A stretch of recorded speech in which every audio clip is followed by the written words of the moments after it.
এক শহরে এক ব্যবসায়ী ছিলেন। তার নাম ছিল আব্দুল্লাহ। শহরের বড় বাজারে তার কাপড়ের দোকান ছিল। বাজারটা ছিল খুব ব্যস্ত।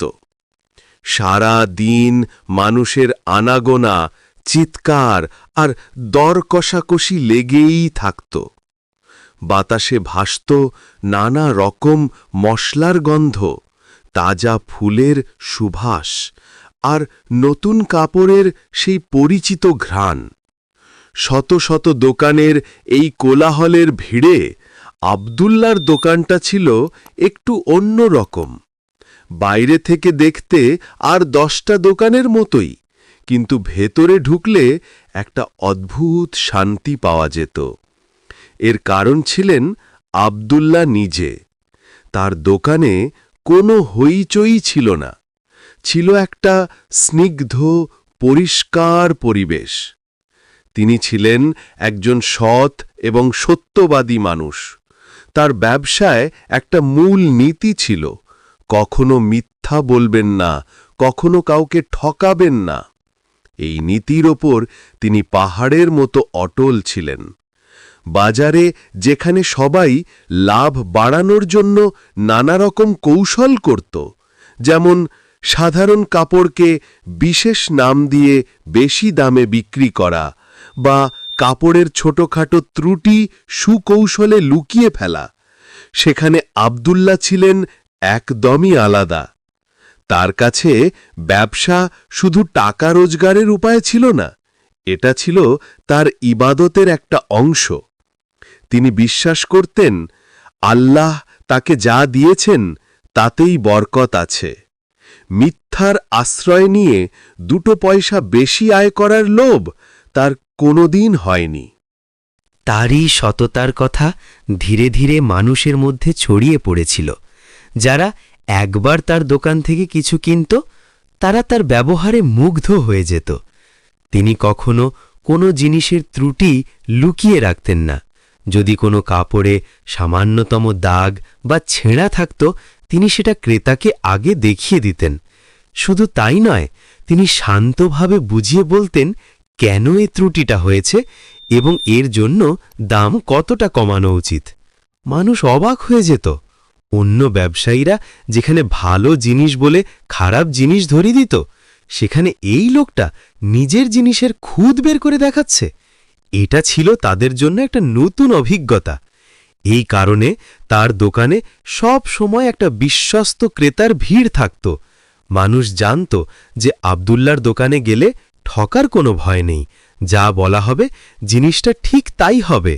পয়সার বিনিময়ে খাঁটি জিনিস আর খাঁটি ব্যবহার, এই দুটোই ছিল তার ব্যবসার মূলধন। তিনি প্রায়ই বলতেন যে দুনিয়ার এই লাভ লোকসান তো ক্ষণস্থায়ী। আমি তো সেই ব্যবসা করতে চাই যার লাভটা আমি আখেরাতে পাব। এই কথাগুলো শুধু মুখের কথা ছিল না, তার প্রতিটি কাজে এর প্রতিফলন দেখা যেত। তিনি আখেরাতের জীবনকে, অর্থাৎ পরকালের জীবনকে দুনিয়ার জীবনের চেয়ে অনেক বেশি গুরুত্ব দিতেন। তার কাছে আল্লাহর সন্তুষ্টি ছিল সবচেয়ে বড় লাভ। এই বিশ্বাসই তাকে সবসময় সৎ পথে চলতে শক্তি যোগাত। একদিন সকালের কথা, আব্দুল্লাহ তার দোকান খুলে সবে মাত্র বসেছেন। দোকানে সুন্দর করে সাজানো কাপড়ের থানগুলো থেকে একটা মিষ্টি সুগন্ধ বের হচ্ছিল। সেদিন এক সম্ভ্রান্ত চেহারা লোক তার দোকানে এলেন। তার পরনে ছিল পরিষ্কার ও সুন্দর পোশাক, আর তার চোখে মুখে ছিল একটা চিন্তার ছাপ। দেখেই বোঝা যাচ্ছিল তিনি বেশ ধনী এবং রুচিশীল।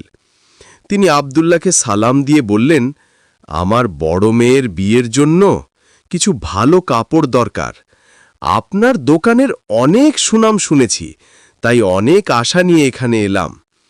আব্দুল্লাহ লোকটিকে খুব সম্মানের সাথে বসতে দিলেন।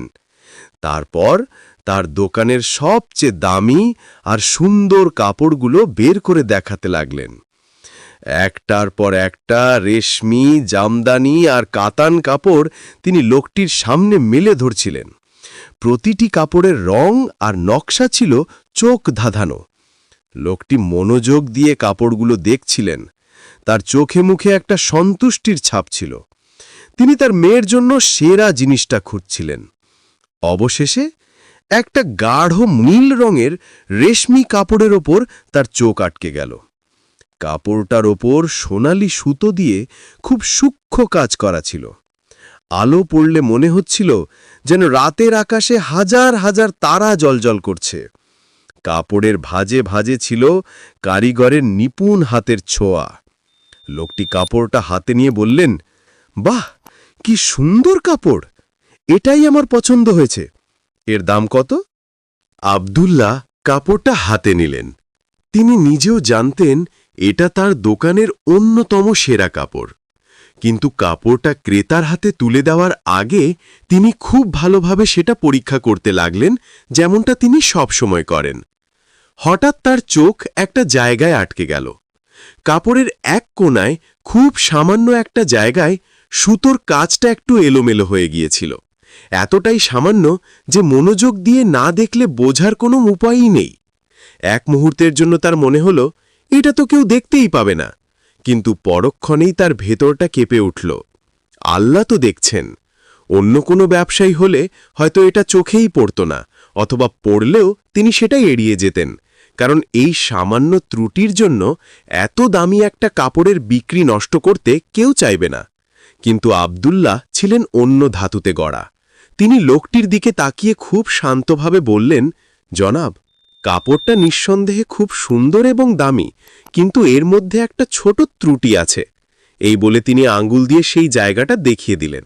দেখুন, এইখানে সুতোর কাজটা নিখুঁত হয়নি, এটা একটা খুঁত। লোকটি অবাক হয়ে গেলেন। তিনি জায়গাটা ভালো করে দেখলেন। সত্যি খুব সামান্য একটা খুঁত, এতটাই সামান্য যে ওটা পড়লে কারো চোখে পড়ার সম্ভাবনা প্রায় নেই বললেই চলে। তিনি আব্দুল্লাহর মুখের দিকে তাকালেন। তার চোখে ছিল বিস্ময়। তিনি বললেন, আপনি এটা আমাকে কেন দেখালেন? এটা তো প্রায় বোঝাই যাচ্ছে না। আপনি তো এটা সহজেই লুকিয়ে রাখতে পারতেন, আর আমি খুশি মনেই এটা পুরো দামে কিনে নিতাম। আমি তো বুঝতেই পারতাম না। আব্দুল্লাহ একটা মৃদু হাসি দিলেন। তার হাসিতে কোনো অহংকার ছিল না, ছিল শুধু গভীর এক প্রশান্তি। তিনি বললেন, ভাই, আমি পারতাম, কিন্তু আমি আমার দুনিয়ার সামান্য লাভের জন্য আমার আখেরাতের জীবনকে নষ্ট করতে চাই না। আমি যদি এই ত্রুটিটা লুকিয়ে আপনার কাছে বিক্রি করতাম, তাহলে আমি আপনাকে ঠকাতাম, আর আল্লাহ ঠকানোকে পছন্দ করেন না। এই কাপড়ের ব্যবসা করে আমি যে লাভ করি, সেটা দিয়ে আমার সংসার চলে, কিন্তু আমার আসল ব্যবসা তো আল্লাহর সাথে। আমি যদি তার সাথে সৎ থাকি, তিনি আমার এই সামান্য ব্যবসায় বরকত দেবেন। অসৎ উপায়ে অর্জিত 1000 টাকার চেয়ে সৎ পথে কামানো 10টা টাকায় অনেক বেশি শান্তি। আর যদি আমি অসৎ হই, তাহলে এই দুনিয়ার সব সম্পদ পেলেও আখিরাতে আমি শূন্য হাতে থাকব। আমি সেই ঝুঁকি নিতে রাজি নই। এই কথাগুলো শুনে লোকটি একেবারে চুপ হয়ে গেলেন। তিনি আব্দুল্লাহর দিকে কিছুক্ষণ তাকিয়ে রইলেন। তার চোখে ছিল গভীর শ্রদ্ধা। তিনি জীবনে অনেক বড় বড় ব্যবসায়ী দেখেছেন, অনেকের সাথে লেনদেন করেছেন, কিন্তু এমন মানুষ তিনি আগে কখনো দেখেননি। একজন সাধারণ কাপড় বিক্রেতার মুখে এমন গভীর জীবন দর্শন শুনে তিনি মুগ্ধ হয়ে গেলেন। তার মনে হল তিনি শুধু কাপড় কিনতে আসেননি, জীবনের এক বড় শিক্ষা নিতে এসেছেন। তিনি কিছুক্ষণ চুপ থেকে বললেন, আপনার মতো সৎ মানুষ আজকাল খুব কম দেখা যায়। আপনি শুধু একজন ব্যবসায়ী নন, আপনি একজন অসাধারণ মানুষ। আমি এই কাপড়টাই নেব, এই ত্রুটি সহই নেব, আর আপনি যে দাম চাইবেন আমি তাই দেব, কারণ আমি শুধু কাপড় কিনছি না, আমি আপনার সততারও মূল্য দিচ্ছি। আব্দুল্লাহ বিনীতভাবে বললেন, না জনাব, তা হয় না। যেহেতু কাপড়ে খুঁত আছে, আমি এর পুরো দাম নিতে পারি না, এটা আমার নীতির বিরুদ্ধে। তিনি কাপড়ের দাম অনেকটাই কমিয়ে দিলেন। লোকটি খুশি মনে সেই দামেই কাপড়টা কিনে নিলেন। যাওয়ার আগে তিনি আব্দুল্লাহর হাত ধরে বললেন, আল্লাহ আপনার ব্যবসায় আরও বরকত দিন। আমি আমার পরিচিত সবাইকে আপনার দোকানেই পাঠাব। সেই দিন থেকে আব্দুল্লাহর ব্যবসার সুনাম আরও বেড়ে গেল। ওই লোকটি তার কথা রেখেছিলেন। তিনি তার বন্ধু, আত্মীয় স্বজন, পরিচিত সবাইকে আব্দুল্লাহর দোকানের কথা বলতেন। তিনি গল্প করতেন যদি জীবনে কখনো একজন সত্যিকারের সৎ ব্যবসায়ী দেখতে চাও তাহলে আব্দুল্লাহর দোকানে যেও। সেখানে গেলে শুধু ভালো কাপড়ই পাবে না, একজন ভালো মানুষেরও দেখা পাবে। মুখে মুখে আব্দুল্লাহর সততার গল্প ছড়িয়ে পড়তে লাগল। মানুষ দূর দূরান্ত থেকে তার দোকানে কাপড় কিনতে আসত।